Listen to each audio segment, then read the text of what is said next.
deportes, cultura y noticias. 89.1 CRC 89.1 Radio y Cadena Radial Costarricense no se hacen responsables por las opiniones emitidas en este programa. Es tiempo de tender la red democrática y mostrar la Costa Rica del futuro hacia la cual debemos caminar. Con ustedes, Jonathan Prendas, aquí por CRC 89.1 Radio.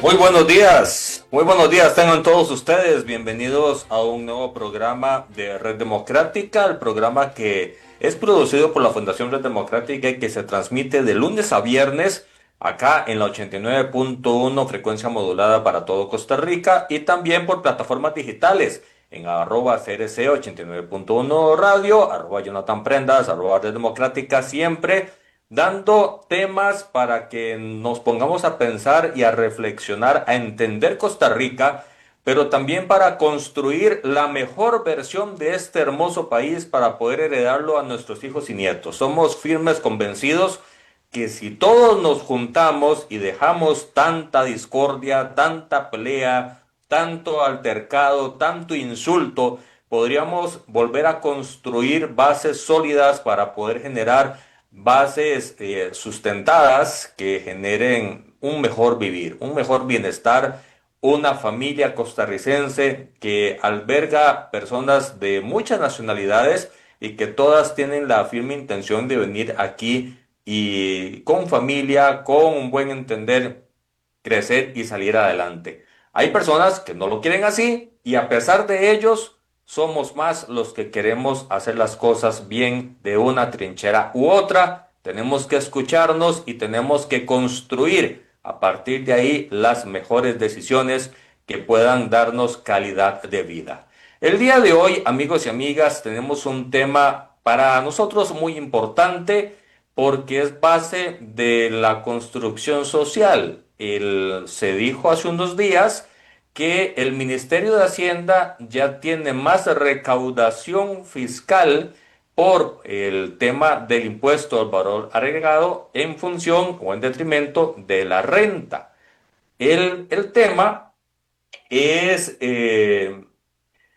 es importante porque aquí entra en conocimiento el quién está aportando más, el si estamos sólidamente establecidos en el entorno productivo, si lo formal versus lo informal está equilibrado, si la seguridad jurídica de todo el ecosistema empresarial, de todo el ecosistema comercial, de todo el ecosistema de inversión extranjera directa está bien, y lo que está pasando es que se están generando una mayor activación económica, o si por lo contrario, estamos viviendo una etapa en la que la informalidad está generando mucho movimiento de liquidez financiera y se está evidenciando en una activación de compra de bienes en distintos comercios que pueda generar a partir de ahí una adquisición de impuestos por parte del Ministerio de Hacienda. Esa composición es importante para saber dónde estamos, para dónde vamos y cómo la podemos entender el futuro del país en tiempos en los que Hacienda dice no me alcanza, quisiera cobijar a todos, pero no me alcanza y tengo que empezar a discriminar o tenemos que empezar otra vez a endeudarnos. Y entendiendo que es necesario tener dinero para poder invertir en seguridad, en infraestructura, en educación, en salud, en política pública de muy diversa naturaleza, pues tenemos que tener claro cuál es nuestro escenario. Más porque Hacienda va a hacer durante este año la construcción del presupuesto nacional del próximo año. Y a partir de ahí, el próximo gobierno, cualquiera que éste sea, va a tener que jugar con lo que hay. Para eso, invitamos al economista Luis Mesalles para que nos pueda ilustrar, educar, formar opinión en cuanto a toda esta lógica en la cual sustentamos el programa al día de hoy, que parte de la noticia oficial de que el IVA es más recaudador que renta. Don Luis, bienvenido a esta su casa. Usted sabe que es bien recibido en todo tiempo. Muchas gracias, Jonathan. Buenos días a todos. Siempre un placer ahí contribuir y en lo que se pueda para mejorar la democracia de este país. Muchísimas gracias, don Luis. Una consulta, ¿es posible activar la cámara? Deme un chance, es que imagínense que todavía estoy en carretera porque Ok. en la 27 hubo un motociclista que parece que falleció y está Ah, complicadísimo. caramba. Llevo horas No, en carro. no hay problema. Aquí seguimos por audio y en el momento en que sea posible activamos la cámara y no hay ningún Sí, problema.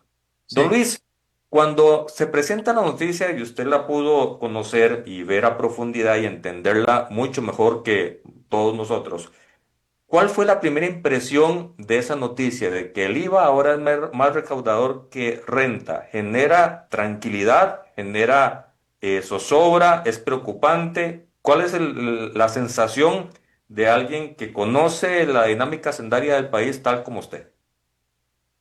A ver, yo creo que este, hay que entender que esto es una consecuencia de lo que se ha venido haciendo a nivel tributario, de parte del- bueno, a nivel tributario desde hace varios años. En el 2020 se hizo una reforma grande una reforma tributaria grande, la que llaman el fortalecimiento de las finanzas públicas para resolver el problema de deuda pública creciente que tenía el país. Ahí se hizo una reforma bastante importante a lo que era antes el impuesto de ventas y ahora se llama impuesto al valor agregado. Eh, y dentro de eso, ¿verdad? Además, al mismo tiempo, Hacienda implementó lo que llama la factura digital, ¿verdad? Entonces se logró capturar, el gobierno logró capturar más impuestos por el lado del IVA por tener un IVA ahora que antes era impuesto de ventas, que no es valor, es diferente al valor agregado sobre más bienes y servicios, sobre todo servicios que antes no estaban siendo grabados, empezaron a ser grabados, y además con la factura digital logró recaudar más. Pero y entonces es lógico que tengamos un aumento en el IVA y no lo tengamos en renta, que renta no se han hecho modificaciones importantes desde hace ya bastantes años. Y ahora hablamos un poco de eso. Aquí lo otro es que también cuando uno ve digamos, la tendencia mundial, hay una tendencia a ha habido una tendencia a recaudar más a través del IVA a través de los años. Por ejemplo, la OCDE, que es ese club llaman el Club de Países Ricos, pero en verdad es un club de países de buenas prácticas, ¿verdad? Que uno como país deberíamos tratar, bueno, nos incorporamos a la OCDE hace unos años con el fin de tratar de imitar las cosas buenas que ellos hacen. Eh, y la OCDE en el año 1990, los países de la OCDE captaban más o menos el 17% de sus impuestos vía el impuesto de valor agregado. Ahora subieron a 21, de 17 a 21. Latinoamérica en promedio de 16 pasó a 28, o sea, en los últimos 30 y pico de años, o sea, ha habido un aumento a usar más el IVA y no otras fuentes de ingreso para el fisco. Costa Rica ahora está más o menos en el 19%, o sea, estamos un poquitito por debajo de la OCDE y muy por debajo incluso de lo que está en Latinoamérica, o sea, que lo usan todavía más intensamente. Ahora, el IVA se critica mucho porque se dice que tiende a ser regresivo en el sentido de que captar más impuestos, o sea, es un impuesto básicamente al consumo y las familias digamos, más pobres casi no ahorran porque no les alcanza la plata y entonces gastan casi todo lo gastan y si entonces existe el IVA van a tener que pagar impuestos sobre el 100% de sus ingresos. Mientras que familias con más dinero que sí tienen capacidad de ahorro, el porcentaje de consumo sobre el ingreso es menor y entonces tienden a pagar menos IVA. Eso aquí en Costa Rica se trató de compensar con la exoneración de de los productos de canasta básica y algunos productos básicos que no pagan impuesto del IVA, y se trata de corregir esa regresividad. Sin embargo, digamos, el IVA es un impuesto que tiene muchas ventajas recaudatorias, sobre todo es relativamente fácil de recaudar, se recauda sobre las ventas que se hacen, pero además todos digamos, los participantes intermedios en la cadena de valor de producción de cualquier bien y servicio, sea el que importa materias primas, sea el que importa bienes intermedios, sea el que le hace una parte de la producción y después se la pasa a otro y ese otro le hace otra parte de la producción y después viene la comercialización. En todas estas etapas, cada uno va pagando una parte del IVA, ¿no? Porque el IVA lo que le permite es que lo cobra cuando lo vende, pero también puede deducir lo que haya pagado de IVA antes. Entonces se va haciendo como un encadenamiento, lo cual hace más favorable porque entonces todos participan en el pago del IVA y no solamente el consumidor final. Entonces, y esos encadenamientos también le permiten a Hacienda tener más información de quién es quién, ¿verdad? O sea, si compré bienes, estoy produciendo algo y le compro bienes intermedios a otro proveedor, a un proveedor, y él me cobra el IVA, entonces ya Hacienda tiene información de que ese proveedor intermedio hizo esas ventas, entonces también puede ir a cobrar impuesto de renta. Entonces, por eso es que se utiliza, digamos, de esa manera el IVA y ha sido un instrumento que cada vez se ha usado, se ha tendido a usar más y por eso tal vez no sorprende tanto el hecho de que ya le estemos pasando a renta. El IVA Don le esté Luis, pasando. ok, para comprender más a fondo esta conexión de gastos también se enlaza con los ingresos que unos y otros puedan tener.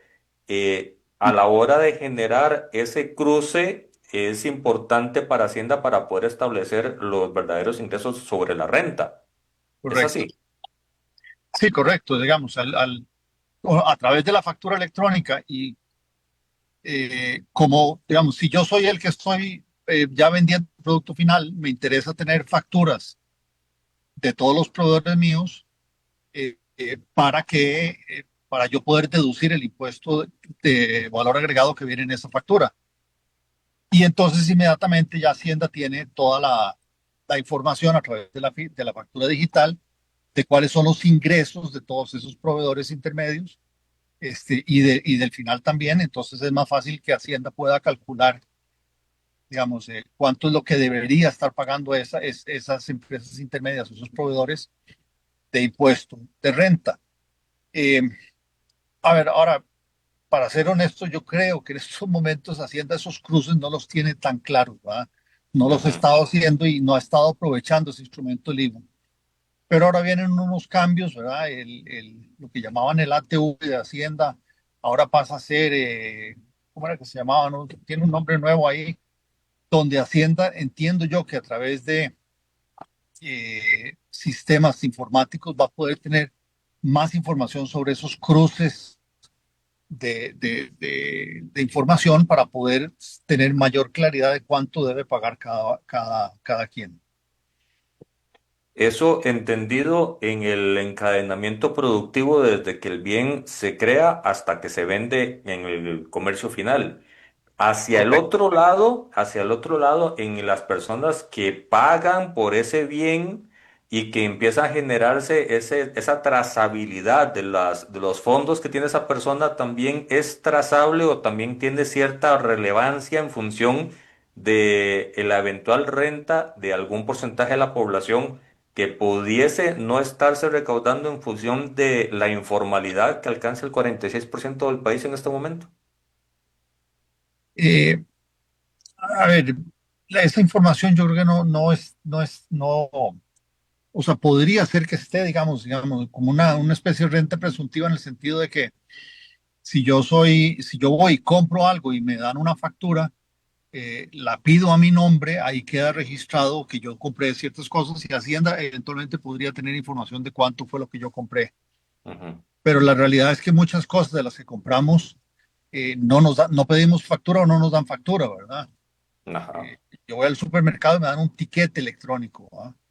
Y si voy a una pulpería, tal vez menos. Entonces, y si estoy en la informalidad, todavía menos, ¿verdad? Entonces, ahí yo creo que no es, o sea, no es tan, el mecanismo no es tan claro como cuando yo estoy produciendo algo en esa cadena de valor productivo y para poder deducir el impuesto de ventas que viene incluido en el bien que yo estoy comprando, tengo que exigirle factura a mi proveedor.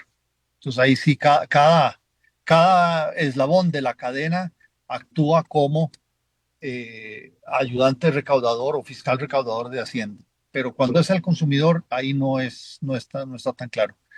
Lo que sí había hecho el gobierno era, digamos, incluirlas en las tarjetas de crédito, pero bueno, también es un mecanismo para tratar de recaudar más. Es en las tarjetas, en los pagos de tarjetas de crédito les está pidiendo a los comercios o les está reteniendo una deducción, pero es también para que los comercios puedan pagar más, no es para el consumidor.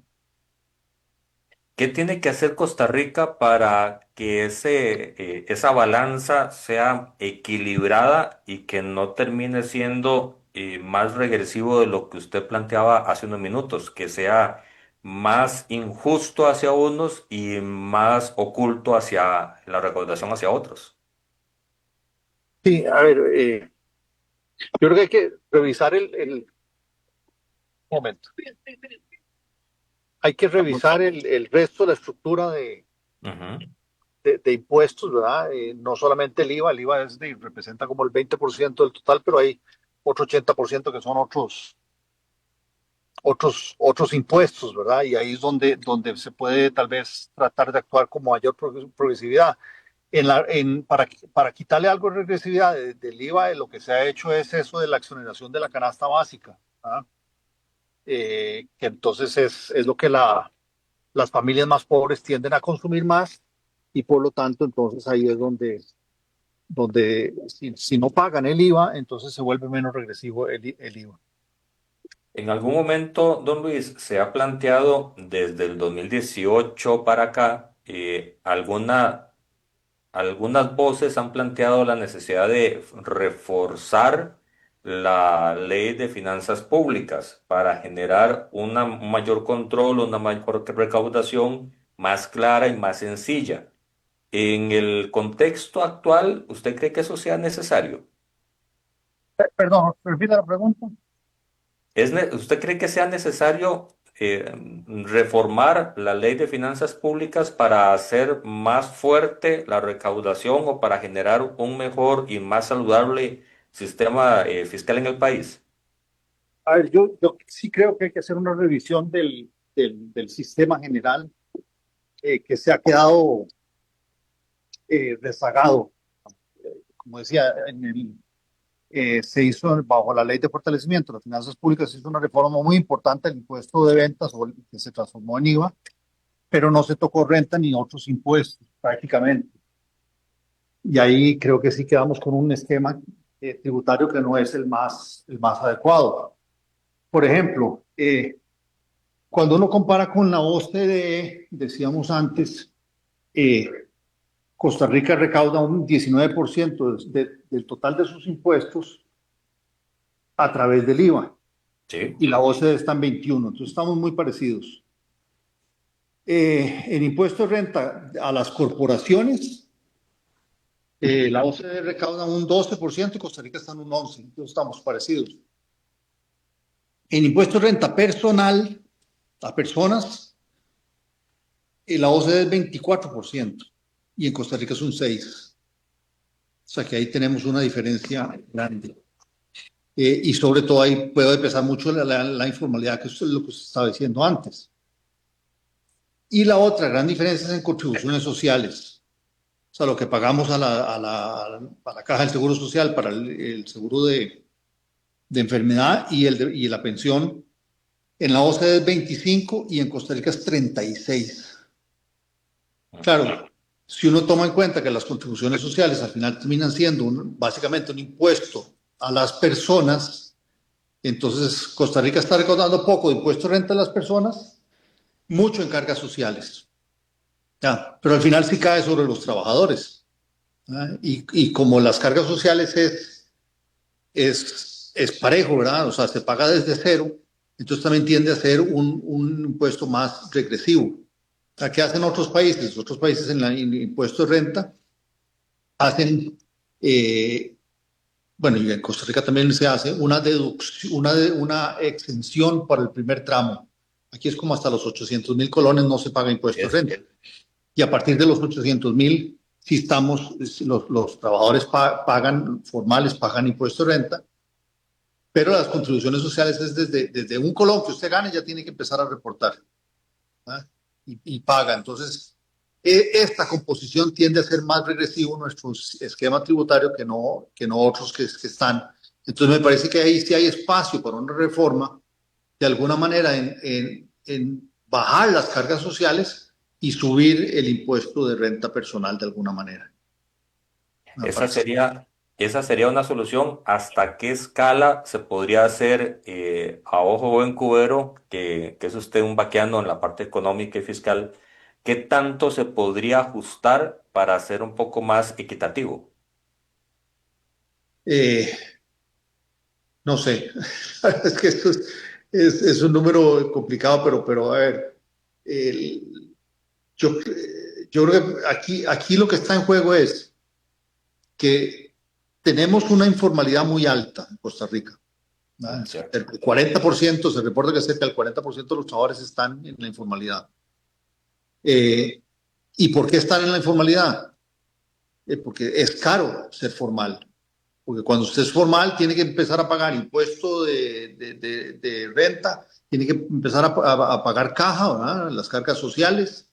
Además, tiene que tener un montón de trámites y permisos y todo eso, que eso lleva tiempo. Pero la parte de impuestos, es de cuánto se paga impuestos en la formalidad, es importante. Entonces, tratar de emparejarlo, de cobrar más el impuesto de renta personal y menos el de contribuciones sociales, no sé, que sean 2-3% menos de cargas sociales, ya podría ayudar, ¿verdad? Y eso significa, habría que ver cuánto significa eso en porcentaje del PIB en porcentaje de la producción, para poder llevarlo a más recaudación de impuestos de renta personal. Donde en el impuesto de renta personal se pueden hacer, como decíamos, las escalas para hacerlo más progresivo que no las contribuciones sociales, ¿verdad? Y además, si eso ayuda a reducir la informalidad, entonces al final se puede terminar recaudando más bien más que lo que se tiene. Y vea que aquí se ha hablado algo de el impuesto de renta a las grandes corporaciones y zona franca, que zona franca está exonerado y no paga, ¿verdad? Y bueno, eso yo creo que es algo que de alguna manera nos ha dado ventajas en el país, porque nos ha hecho que muchas empresas vengan al país que, si no fuera por esa exención, probablemente no estarían acá. Así es. Y además la gente dice, es que no dejan nada al país. Bueno, no, tampoco, porque los empleados en zona franca ganan salarios más altos que el promedio del resto, porque están más preparados, ¿ah? Y al final quiere decir que ganan salarios por encima de esos 800,000 que está exento. Entonces termina pagando impuestos de renta la mayoría, o muchos de ellos. Y además, cuando consumen, pagan IVA, pagan impuesto a la propiedad sobre las casas que tengan, etcétera. O sea que al final de cuentas, si el que estén las empresas de zona franca y no estén, hace una diferencia en recaudación, que no es, o sea, no es cero lo que se recauda. Pero vea que cuando comparamos con la OCDE, el impuesto de renta a las corporaciones, ellos recaudan un 12% del total, nosotros un 11% del total nuestro. O sea que estamos muy parecidos. O sea que no es que el impuesto de renta de corporaciones en Costa Rica no es bajo. O sea, sí se recauda bien. Y ellos le hacen mucho más énfasis en el impuesto de renta personal de las personas. Y esto yo lo aprendí hace ya bastantes años, que vino un inglés experto en recaudación de impuestos y esto, y estaba asesorando a Hacienda, y nos vino a dar una charla a un grupo. Y él decía, no, es que aquí en Costa Rica no hay una oficina de grandes contribuyentes que logre ayudar a recaudar más. Yo le decía, no, pero si hay una oficina de grandes contribuyentes, ahí las empresas más grandes son las que están ahí. Y me dice, es que esa es la diferencia. Dice, ustedes aquí tienen una oficina de grandes contribuyentes para empresas, que se les facilite el pago de impuestos. En Europa, la oficina de grandes contribuyentes es de personas. Los grandes contribuyentes son las personas, que son las que al final devengan las rentas. La empresa no es nada sino socio. La empresa puede ganar mucha plata, pero si la reinvierte, eso ayuda a crecer el país. Si la reparte a los socios vía dividendos, ahí es cuando debería pagar más. ¿Y qué es lo que hacen en Europa? Entonces van y tienen expertos tributarios, fiscales, que de repente ven a alguien que, mira, tiene un yate en Saint-Tropez, tiene una casa, una mansión en tal lado, tiene después carros de lujo y tal, y llegan, entonces sí le dicen un poco como lo que usted decía antes, bueno, ¿y usted de dónde sacó todo esto? ¿Cuáles son los ingresos? Ah, no, es que yo tengo un salario de $1,000 mensual de ahí, entonces usted no puede comprar ese yate y esa casa. Entonces ahí empiezan a investigar y le cobran el impuesto a la persona. Aquí nos hemos enfatizado mucho en las corporaciones y que sí es una barbaridad, que sí pagan que las empresas deberían pagar más del 30%. Muchos otros países lo que están haciendo es, tipo zona franca, bajar el impuesto de renta de las corporaciones para que vayan e inviertan, generen más dinero y esas rentas adicionales que se generan, después es donde tributación llega y cobra el impuesto y cobra más. Entonces ahí es donde me parece que hay un poco de espacio para una reforma tributaria en el sentido de bajar contribuciones sociales y aumentar el impuesto de renta, y eso se puede hacer incluso hasta más progresivo que lo que existe ahora, y no tanto concentrarse en la parte de corporaciones. Don Luis, en la parte corporaciones, régimen definitivo, régimen especial, ¿estamos lo suficientemente sólidos como sistema? La máquina está funcionando bien a nivel de mostrar eficientemente lo que se genera para poder contribuir eficientemente lo que se hace? Yo creo que a Hacienda le falta mucho en tener esos sistemas bien aceitados para poder captar todo lo que hay, ¿verdad? Creo que otra vez se concentra mucho en grandes corporaciones, en revisar lo que está ahí, pero no van a donde está la mayor parte de la evasión, que es en la informalidad, ¿verdad? Que es parte de lo que hay. Y en muchos cruces, muchas empresas, a ver, no grandes corporaciones, porque las grandes corporaciones siempre están usualmente auditadas y muy revisadas, no solo por el fisco, sino por auditores externos, pero otras, digamos, empresas medianas que hay, por ejemplo, hay mucho contrabando en el país y ese contrabando después pasa y alguien lo vende al final. Y alguien lo vende con factura, puede ser que lo venda con factura electrónica, y si lo vendió con factura electrónica, bueno, ¿de dónde venía eso? Si esas conexiones en los sistemas me parece que no las tienen todavía. No sé si el sistema nuevo se llama, ¿cómo se llama? Tribu, se llama, el que viene de Hacienda. No sé si van a lograr hacer esas conexiones para tener un sistema bien amarrado que lo pueda mejorar la recaudación y evitar y bajar la informalidad. Pero otra vez, la informalidad no solamente es, en una parte sí es cuánto impuesto hay que pagar, y el cuánto impuesto hay que pagar tiene dos partes. Una es la tasa del impuesto, si es muy alta, entonces ya yo me quito, pero además si la probabilidad de que me atrapen si estoy fuera del sistema es muy alta, entonces me salgo del sistema, porque me ahorro lo que tengo que pagar de impuestos y al final nunca me van a atrapar, ¿verdad? Y eso entonces el fortalecimiento de alguna manera de los sistemas para que Hacienda sepa mejor qué es lo que está pasando es fundamental. Es un sistema actual excluyente, entonces, porque si afinan más la máquina en Hacienda, con las condiciones actuales de costos de producción y de eficiencia y de formalidad, podríamos estar más allá que encontrando lo que se está evadiendo, se podría hacer un efecto rebote en favor de la informalidad. Ay, si Hacienda tiene, digamos, más mecanismos para saber dónde está la informalidad, o los que no pagan impuestos, los que evaden, los que eluden impuestos y todo esto, y en verdad los atrapa, ¿verdad? Y los hace pagar impuestos, entonces más bien eso va a ir, la gente va a querer ser menos, o sea, la gente va a querer formalizarse para no tener el riesgo de pagar multas altas, ¿verdad? Ujú.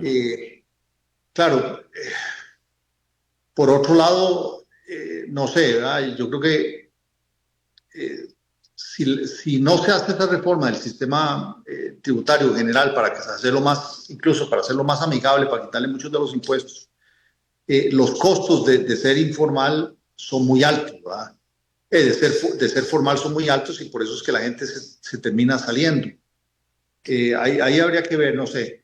Lo otro que iba a decir, perdón, que es un poco lío ahí, que más bien, si Hacienda es muy eficiente en lograr atrapar a todos los informales, vea que la mayoría de los informales son empresas pequeñas, microempresas o unitarias.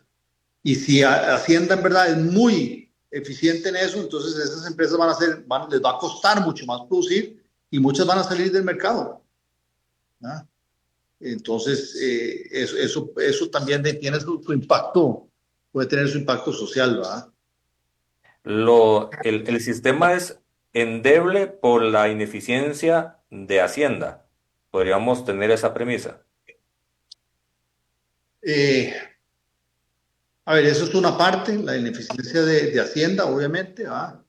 Pero también la otra parte es la estructura de impuestos que tenemos, que Hacienda lo que tiene que hacer es ir a cobrarlo, ¿verdad? O tributación tiene que ir a cobrar lo que ya está en la ley. Pero si la ley es engorroso y todo eso, al final,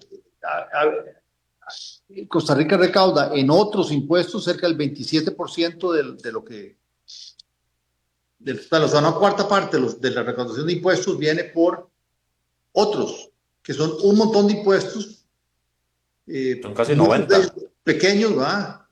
Que Son al casi final, 90 impuestos. sí, que hacen engorroso, ¿verdad? Usted tiene una empresa ahora, tiene que pagar el impuesto a personas jurídicas en una época, después tiene que ir a pagar el impuesto del timbre de educación que llaman.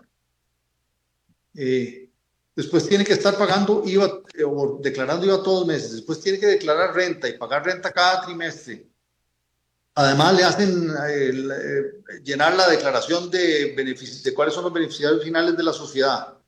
Ahí van un montón de trámites que hay que estar haciendo y un montón de impuestitos chiquititos, ¿verdad? Que al final hacen más complicado no solo el seguimiento que tengo que hacerle yo para si tengo empresas, sino que la misma tributación, si alguien no paga el impuesto del timbre de educación, que son como 6,000 pesos, creo que son al año, de andar persiguiendo eso, es complicado, ¿verdad? Es más caro buscar que lo paguen a transformar el sistema impositivo y hacerlo más amigable. Exacto. Yeah. Don Luis, usted lo mencionaba hace unos minutos y en otros momentos que hemos conversado ha sido muy claro en eso. ¿Usted nos puede explicar cuál es más a fondo, cuál es el contexto bajo el cual se dice que a menor cantidad de impuestos, más recaudación? ¿Por qué se da esa ampliación de base en función de una estructura impositiva? Ahorita tenemos 113 impuestos, la última vez que di. Y como usted bien lo acaba de decir, 90, 95, se van en más caro cobrarlos que la rentabilidad que genera. ¿Por qué es mejor un sistema más sencillo y menos amplio en cantidad de impuestos a la hora de que Hacienda pueda generar su músculo para poder invertir en política pública? Yo creo que va por los dos lados. Entre más impuestos hayan, más trabajo tiene que tener Hacienda persiguiendo cada uno de esos impuestos que si lo pagó o no lo pagó, ¿verdad? Y como tienden a ser pequeñitos, son más difíciles de ver, ¿verdad? Entonces, sería mucho más eficiente para Hacienda si se concentra en, qué sé yo, IVA y renta, ¿verdad? Por otro lado, del lado del que paga los impuestos, muchos, o sea, la gente que se va a la informalidad, en parte es porque, como decíamos, es caro ser informal por los impuestos que hay que pagar, pero además es caro ser informal por los requisitos que hay que cumplir. Lo que decíamos, hay que estar atento de pagar el timbre de educación, el impuesto a personas jurídicas, además la declaración final, la declaración de IVA, la declaración de renta, o sea, todo eso es bastante engorroso y que me obliga probablemente, si yo soy un pequeño empresario, un microempresario, necesito ayuda de alguien, entonces tengo que contratar un asesor contable, financiero, entonces ya tengo que pagar de eso Y si él se equivocó o a mí se me olvidó pagar, entonces me cobran una multa, me pueden cerrar el negocio. Entonces la gente dice, no, mejor me voy a la informalidad y estoy debajo del radar, que no me capturen y ya. Entonces el costo de hacer las cosas, de cumplir con las regulaciones, tiende a ser muy oneroso y eso hay que simplificarlo, y una manera de simplificarlo es eliminando muchos de esos impuestos que no valen prácticamente nada, ¿verdad? Que no, Cuando vemos, mucho. don Luis, cuando vemos el porcentaje de IVA versus renta hoy, eso va a ir creciendo la distancia entre uno y otro a favor del IVA y conforme pase el tiempo en función de los efectos de la ley de reforma de fortalecimiento de las finanzas y producto de un mayor, no sé cómo plantearlo, una mejor dinámica comercial de consumo, o es posible que renta se recomponga en función de cada vez menos personas y empresas están en la informalidad. Eh, a ver, yo creo que el efecto de la reforma del 2020 ya se dio, ¿verdad? Ya uno ve ya más estabilidad en los cambios que pueden haber de composición, ¿verdad? Entonces, si hay algún cambio de composición es porque algo está pasando en la actividad económica y uno crece más que el otro. Pero de alguna manera terminan estando relacionados en el sentido de que si crece el consumo, entonces hay más oportunidad de ventas y va a crecer más la producción. Entonces, y si crece más la producción y más las ventas de las empresas tienden a pagar más impuestos de renta y además contrata más gente que al final tiene más salarios que pueden pagar impuestos de renta y además contribuciones sociales y ahí se va haciendo, ¿va? Entonces, yo no veo que, o sea, no necesariamente va a seguir, o sea, no creo que vaya a seguir aumentando la recaudación de IVA más fuerte que la de rentas, digamos, como decimos los economistas, ceteris paribus, todo lo demás quedando igual. Si se hace una reforma tributaria, pues obviamente que a ver, el ministro de Hacienda, don Nogui Acosta, ha estado planteando una reforma al impuesto de renta prácticamente desde que entró, ¿verdad? Y no ha logrado absolutamente nada, ¿verdad? Entonces ahí, y esa reforma, yo creo que pretendía ser un poco más compresiva, pero al final uno ve parte de las dificultades y tratando de simplificar el sistema de impuestos, uno pensaría que lo mejor para el país es un impuesto de renta que agrupe todas las diferentes fuentes de ingreso que tienen las personas, no importa de qué fuente sea. Hoy en día eso no sucede porque si yo soy asalariado pago una tasa de impuestos por ser asalariado. Si tengo actividad profesional independiente, pago otra tasa. Si recibo intereses porque tengo ahorros financieros, pago otra tasa. La renta global es esta, ¿verdad? Exacto. Bueno, como está ahora le llaman cedular, porque son como diferentes cédulas, ¿verdad? Sí. Si recibo dividendos o, ¿cómo se llaman? Excedentes de cooperativas. Bueno, excedentes de cooperativas no pago, pero dividendos de empresas sí pago. Entonces es como un enredo, pero yo soy asalariado, también tengo actividad profesional, gano intereses y tengo dividendos de empresas y además alquilo casas y a eso le saco más plata. Si lo sumo en uno solo es lo que se llama renta global, todo está en una sola canasta y claro, entonces si yo voy sumando uno con otro, va a haber una parte que va a estar en la parte más alta, pagando la tasa más alta. Pero hoy yo puedo ganar muchos dividendos y además ser asalariado, por ejemplo, y lo que gano en dividendos paga el 15% y lo asalariado en la parte más alta creo que paga un 20 o un 25% ahora. Entonces hay sus diferencias, ¿verdad? Alguien que es solamente asalariado versus alguien que tiene además dividendos e intereses, va a pagar menos el que tiene dividendos e intereses, entonces no es progresivo el sistema de impuestos. Y además que lo complica. Y la reforma, como yo entiendo que la última versión, porque se han presentado varias versiones, casi desde el principio lo que presentó Nogui es dividiendo eso. Una parte de rentas pagan un impuesto y otra parte pagan otros impuestos diferentes, en vez de meterlo todo en una sola, que sería mucho mejor. Cuando hablamos que el próximo año no solo cambia gobierno, sino que el presupuesto que se está construyendo hoy se ejecuta el próximo año y el presupuesto actual está en función de la proyección de recaudación fiscal, entre otros elementos, entre otros indicadores. Cuando hablamos de que IVA está más que renta, ¿genera per se una tranquilidad o genera per se una preocupación al siguiente gobierno, cualquiera que este sea, a la hora de implementar el gasto público? Eh, a ver, que sea IVA o que sea renta, al final yo creo que no. ¿Cuál es más seguro y más estable para poder construir el presupuesto en función de saber cuánta plata se va a tener? Que al final los dos están ligados por el lado de la actividad económica. Tal vez uno podría pensar que en estos momentos, en la coyuntura actual del país, el IVA es más seguro, ¿ah? Y probablemente aumente más que el de renta. En el tanto tenemos que las empresas del régimen definitivo, que son las que no tienen las exoneraciones de los impuestos de zonas francas, ¿verdad? Están creciendo mucho menos que el resto de la actividad económica. Ujú. Y como decíamos antes, las empresas que trabajan en zonas francas al final van a pagar el IVA cuando consuman, ¿verdad? Entonces el consumo probablemente se mantenga dinámico el año entrante, pero la producción tienda del régimen definitivo, la producción nacional tiende a crecer menos. Entonces probablemente sí, el año entrante veamos que sigue aumentando la recaudación del IVA más que la de renta, ¿verdad?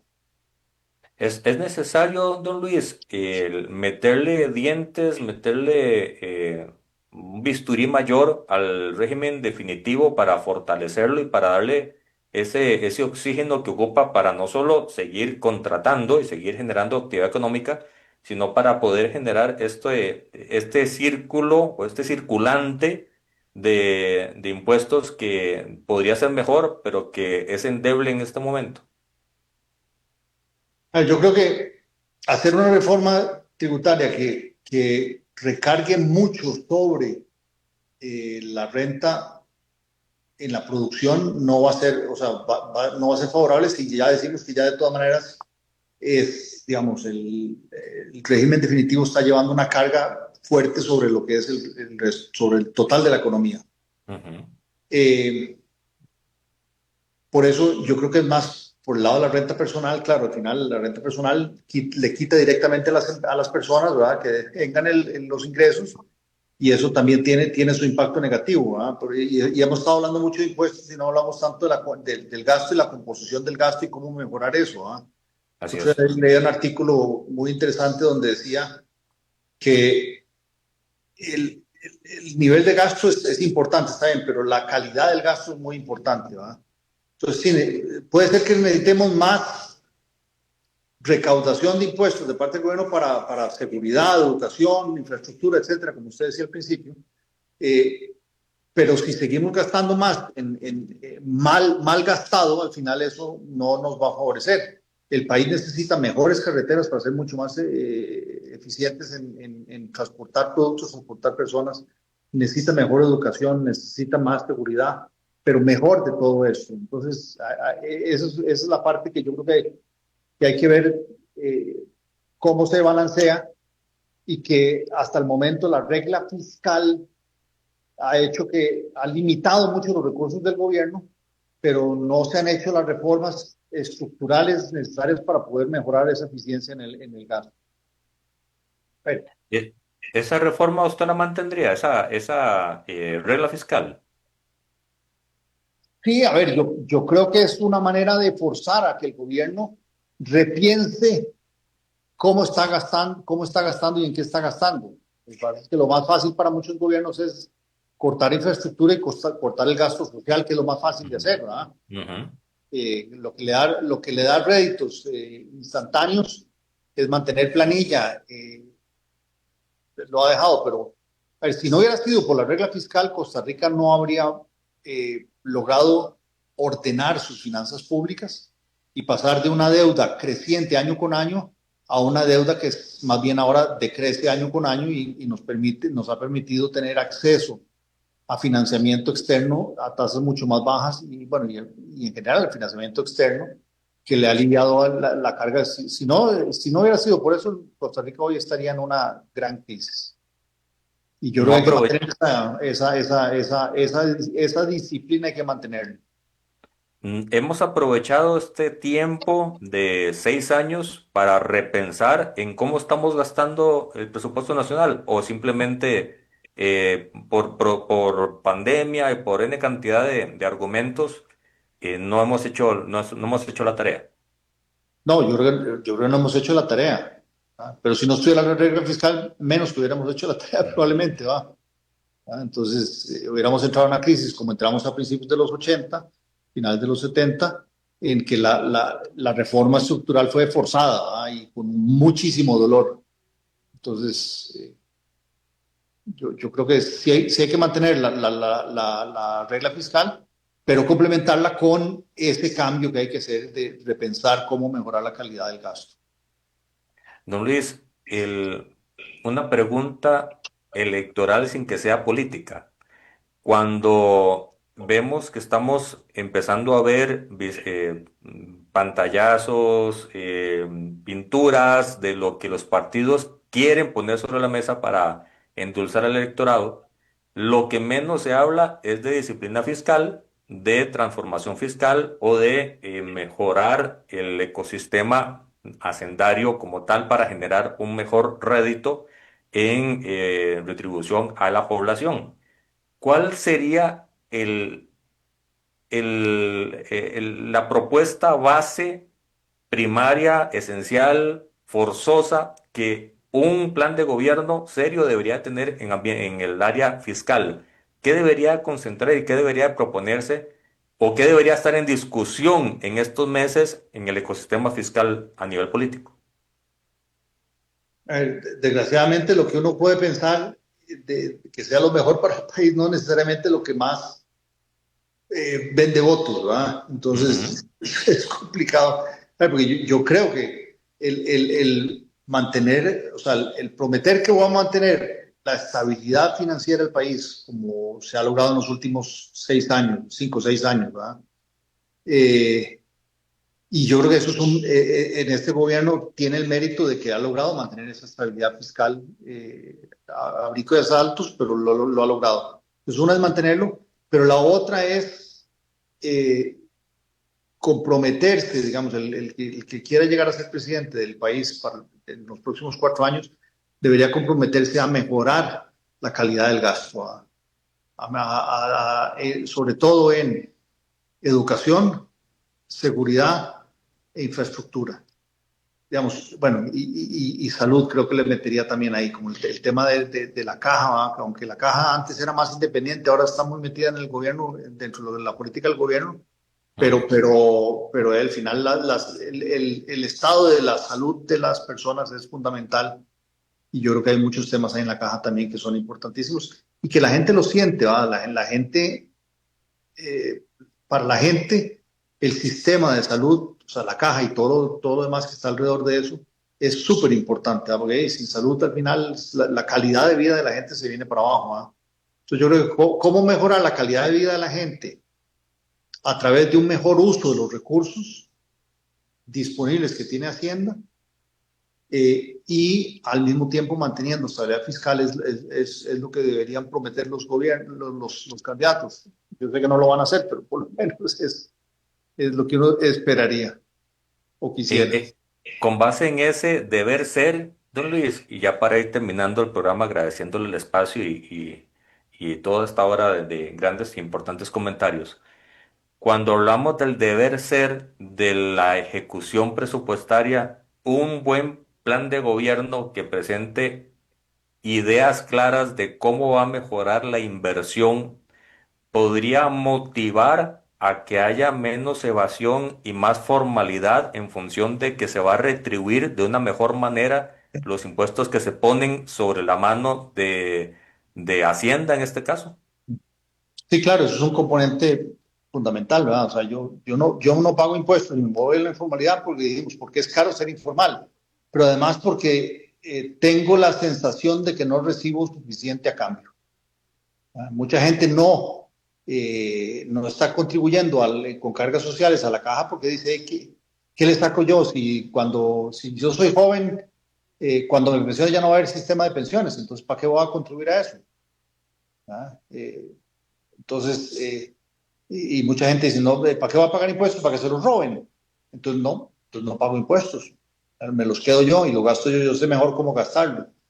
Claro, ahí está todo el componente social, ¿no? de solidaridad que lo estamos dejando por fuera, pero la verdad es que al final muchísima gente funciona de esa manera, ¿no? Y simplemente pienso en lo que más me conviene a mí y nada más.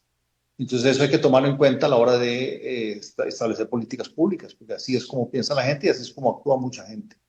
Y me parece que los partidos no se han tomado la tarea de mostrar el lado positivo con un buen plan de inversión que se ajuste a las necesidades de la gente. Exacto. Sí, y a ver, y ahora, sobre todo con las redes sociales, se enfatiza muchísimo en lo malo, ¿va? Y un poco la tónica de este gobierno ha sido, bueno, es que todo lo que venía de atrás era malo, pero entonces eso hace que la gente dice, si todo lo que han hecho es malo, entonces ¿para qué voy a seguir yo pagando impuestos si todo está mal? Pero no se enfatiza y no se recuerda de que entre lo que se ha hecho en el pasado sí han habido cosas que hay que mejorar y que no estaban bien hechas, pero hay muchísimas cosas que sí se hicieron bien y por eso Costa Rica hoy en día, a pesar de que sentimos que deberíamos estar mucho mejor, somos de los países, por lo menos en la región de Latinoamérica, que seguimos estando mejor en términos de calidad de vida. Don Luis, muchísimas gracias. Con mucho gusto, Jonathan. Muchísimas gracias por invitarme. No, y siempre es un honor tenerlo por acá. Muy pronto vamos a seguir conversando con usted, don Luis, y muchísimas gracias a todos los que han estado en sintonía por la FM, plataformas digitales. En unos minutos el programa en el canal de la Fundación Red Democrática para que lo pueda compartir. Mañana hablemos de las pensiones. A propósito del tema que toca don Luis en este programa, mañana vamos a abordarlo. Vamos a repensar el sistema de pensiones, por lo menos con ideas que ponen a reflexionar dónde estamos y a dónde queremos ir. Hasta mañana, si Dios así lo permite.